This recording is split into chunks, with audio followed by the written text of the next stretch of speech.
প্রাক গর্ভাবস্থার পুষ্টির উপর স্পোকেন টিউটোরিয়ালে আপনাদের স্বাগত। এই টিউটোরিয়ালে আমরা প্রজনন এবং প্রাক গর্ভাবস্থায় পুষ্টির প্রয়োজনীয়তা সম্পর্কে শিখব। প্রথমে প্রোটিন দিয়ে শুরু করি। পেশি টিস্যুর বৃদ্ধি এবং রক্ষণাবেক্ষণের জন্য প্রোটিন প্রয়োজন। এটি কোষ মেরামত এবং হাড়ের বিকাশের পাশাপাশি এটি জুড়তে সহায়তা করে। এটি অনাক্রম্যতা উন্নত করতে এবং একটি স্বাস্থ্যকর লিভার বজায় রাখতে সাহায্য করে এবং শক্তি সরবরাহ করে। প্রোটিন এমন রাসায়নিক গঠন করে যা হজমে সাহায্য করে, শরীরে বিষক্রিয়া ভাঙে, রক্তে শর্করা বজায় রাখে এবং মস্তিষ্কের সংকেত এদিক ওদিক বহন করে। প্রোটিনের অভাবে ভ্রূণের বয়সের জন্য তার বৃদ্ধি হ্রাস পায়, যেমন কম উচ্চতা, স্মৃতিশক্তি, হাত, বুড়ো আঙুল এবং আঙুলের উপর নিয়ন্ত্রণ থাকে না। সংক্রমণের উচ্চ ঝুঁকিও থাকে। প্রাপ্তবয়স্কদের মধ্যে এগুলি হয় ত্বক কুঁচকে যাওয়া, চুল পড়া, ক্লান্তি এবং দুর্বলতার মাধ্যমে। ঘন ঘন সংক্রমণ এবং পেশির ক্ষতি হয়। কেরাটিন নামক আরেকটি প্রোটিন রয়েছে যা চুল, নখ এবং ত্বকের একটি গুরুত্বপূর্ণ অংশ।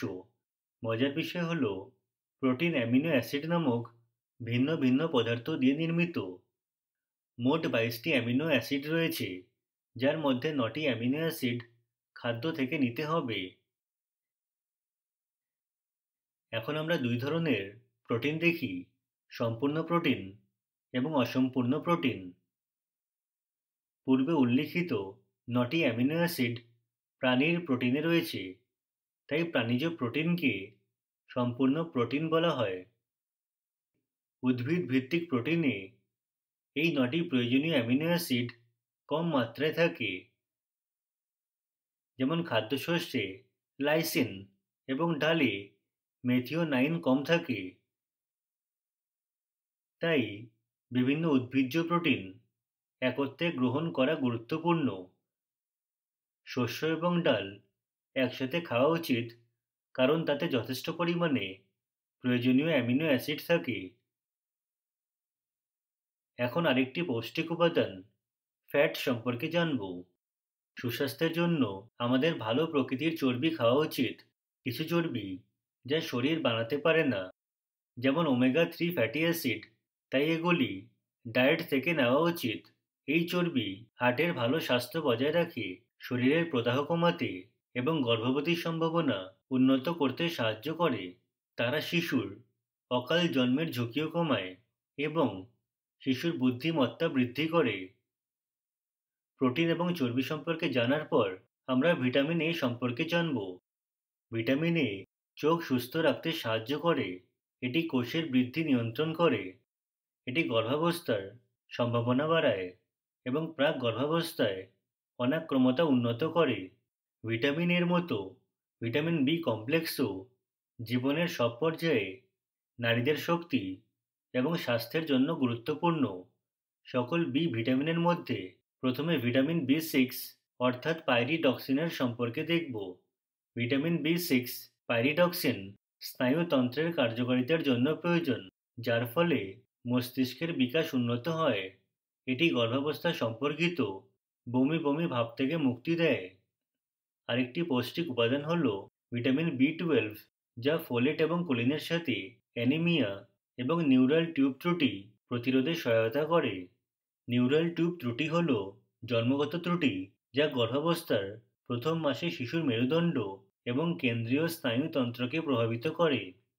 একটি নিউরাল টিউব ভ্রূণের সেই অংশ যা পরে মস্তিষ্ক এবং মেরুদণ্ডে বিকশিত হয়। তাই গর্ভবতী হওয়ার আগে শরীরে পর্যাপ্ত ফোলেট, ভিটামিন বি12 এবং কোলিন থাকা জরুরি।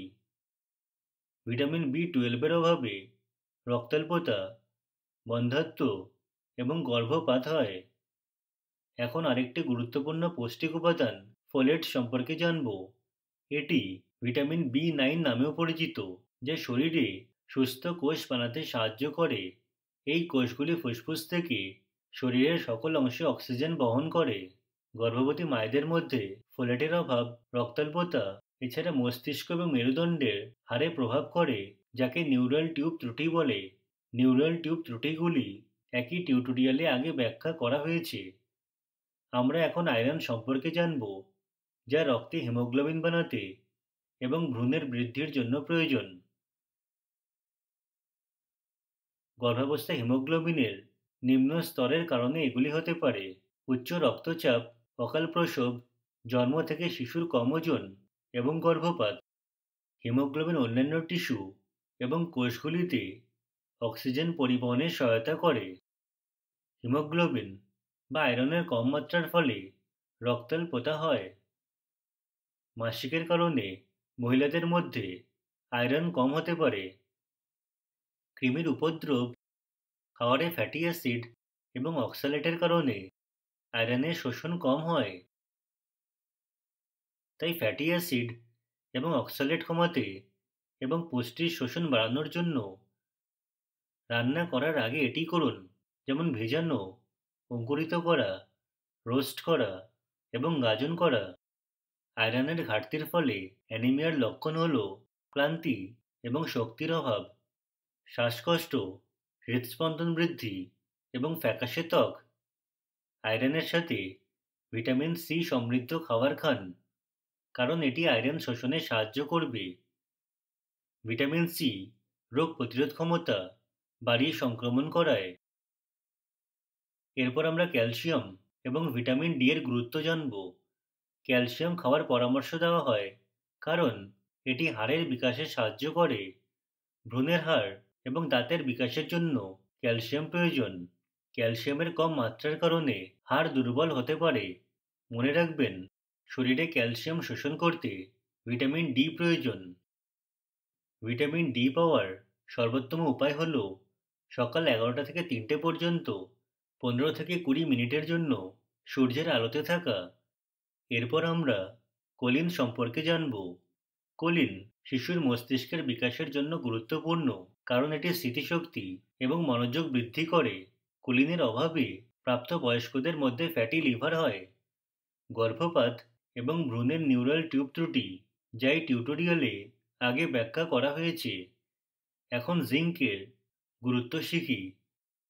অনাক্রম্যতা এবং কোষ বৃদ্ধির জন্য জিঙ্ক গুরুত্বপূর্ণ। এটি জন্ম সম্বন্ধীয় উপাদান এবং প্রোটিন বানাতে সাহায্য করে। এটি ক্ষত নিরাময়ে সাহায্য করে। এছাড়াও এটি মহিলাদের ডিম্বস্ফোটন এবং উর্বরতায় অবদান রাখে। এটি ভ্রূণের বৃদ্ধির জন্য গুরুত্বপূর্ণ। খাদ্য তালিকায় জিঙ্কের অভাব স্বাদ এবং গন্ধের অনুভূতি কম করে। গর্ভনালের বৃদ্ধি বিলম্বিত হয়, যার মাধ্যমে মা থেকে ভ্রূণে পুষ্টি পরিবাহিত হয়। জিঙ্কের অভাবে ভ্রূণের বৃদ্ধি প্রভাবিত হওয়ার ফলে কম ওজনের শিশুর জন্ম হয়। আরেকটি উল্লেখযোগ্য পুষ্টি হল আয়োডিন, যা থাইরয়েড গ্রন্থি দ্বারা উৎপাদিত থাইরয়েড হরমোনের মাত্রা বজায় রাখে। মায়ের আয়োডিনের ঘাটতি শিশুর গর্ভপাত এবং মৃত প্রসবের ঝুঁকি বাড়ায়। শিশুতে জন্মগত বিকৃতিও হতে পারে। জন্মগত কম ওজন শিশুর বৃদ্ধি স্থবির এবং মানসিক প্রতিবন্ধকতা। ম্যাগনেসিয়াম হল আরেকটি পুষ্টি যা স্নায়ুতন্ত্রকে শান্ত করতে সাহায্য করে। এটি মস্তিষ্কের রক্তনালীকে শিথিল করে শিরোটান এবং মাইগ্রেনের মাথা ব্যথা প্রতিরোধ করে।